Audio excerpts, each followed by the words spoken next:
शिवसेनेचे उमेदवार बाबूराव कोहळीकरांना हिंगोली लोकसभेची उमेदवारी देण्यात आली आहे। आज बाबूराव कोहळीकर आपला उमेदवारी अर्ज दाखल करणार आहेत। बाबूराव कोहळीकरांचा उमेदवारी अर्ज भरण्यासाठी मुख्यमंत्री एकनाथ शिंदे हिंगोली दौऱ्यावर आले आहेत।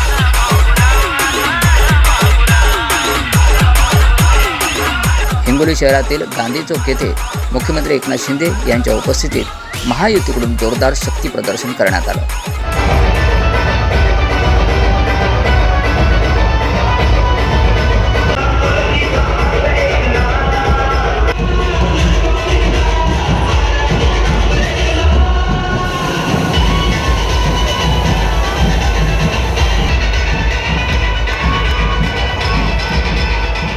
लाखोंच्या उपस्थितीत महायुतीचे उमेदवार बाबूराव कदम यांनी उमेदवारी अर्ज दाखल केला।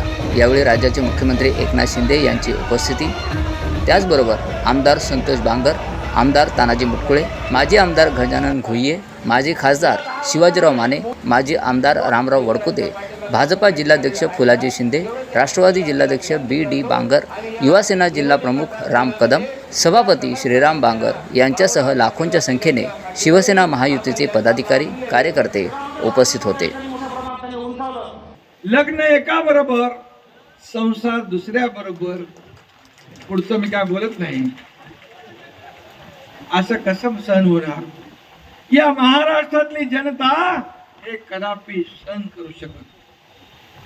आणि म्हणून आपल्याला मी सांगतो, धनुष्यबाण शिवसेना, बाळासाहेबांचे विचार या महाराष्ट्रातल्या तमाम जनतेच्या मनातले विचार जे होते, त्यासाठी जीवाची पर्वा न करता या एकनाथ शिंदेने उठाव केला, उठाव।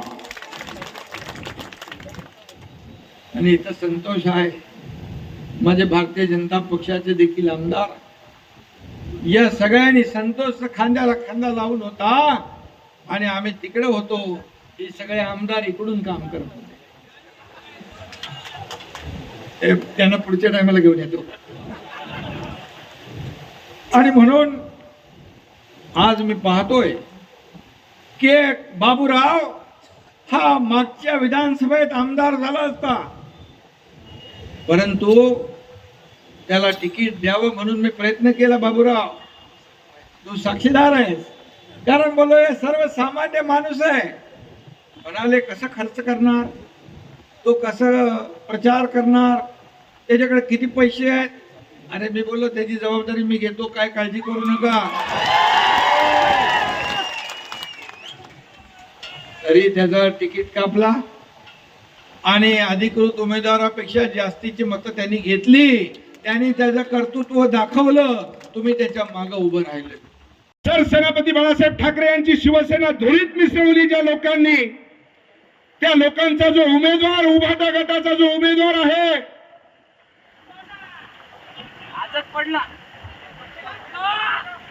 साहेब ते उमेदवार मागच्या वेळेस याच बाबूराव या पठ्ठा, तुमचा जो बहादर उमेदवार तुम्ही दिलाय, हा अपक्ष उमेदवार आपला होता, या पठ्ठ्यानं त्याला 4 नंबरवर घालण्याचं काम माझ्या बाबूरावने केलं। साहेब, ज्या दिवशी तुम्ही आमच्या बाबूरावची उमेदवारी जाहीर केली, त्या दिवशी तुम्हाला सांगतो की माझा सर्वसामान्य माणूस अक्षरशः डोळ्यामधून अश्रू निघाले की खऱ्या माझ्या शिवसैनिकाला न्याय भेटला।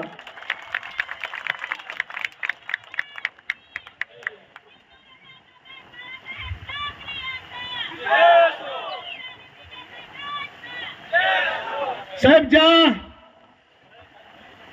बाळासाहेबांचे आपण शिवसैनिक आहात, आनंद दिघे साहेबांच्या नेतृत्वाखाली आपण काम केले।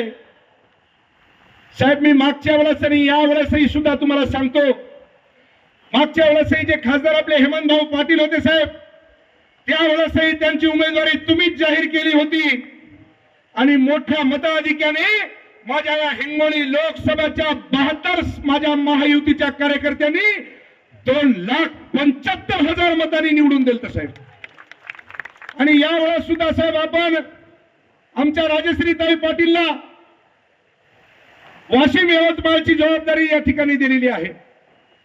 त्या ठिकाणी सुद्धा साहेब मला खात्री आहे की लाखाच्या संख्येने मताधिक्याने आमच्या राजश्रीताई पाटील सुद्धा विजय झाल्याशिवाय राहणार नाहीत हा ठाम विश्वास आम्हाला आहे साहेब. बाजूच्याच मतदारसंघामध्ये आम्हाला लागूनच मतदारसंघ आहे साहेब. आणि या ठिकाणी साहेब सर्व शिवसेना, भारतीय जनता पार्टी, राष्ट्रवादी, रिपीआय, मला वाटते की प्रहार, लहुजी महासंघ, शक्ती सेना, आपला विष्णू भाऊचा, या सर्व संघटना साहेब आपल्या शिवसेनेच्या महायुतीच्या उमेदवाराच्या पाठीमागे भक्कमपणे उभं आहे साहेब. 100% साहेब आज फक्त हे आपल्याला फॉर्म भरायचा आहे आणि तुम्हाला ठाम विश्वास मी या ठिकाणी देतो की येणाऱ्या 4 तारखेला हाच बाबूराव दिल्लीमध्ये माझ्या नरेंद्र भाई मोदीला मतदान करण्यासाठी आम्ही पाठवणार आहोत.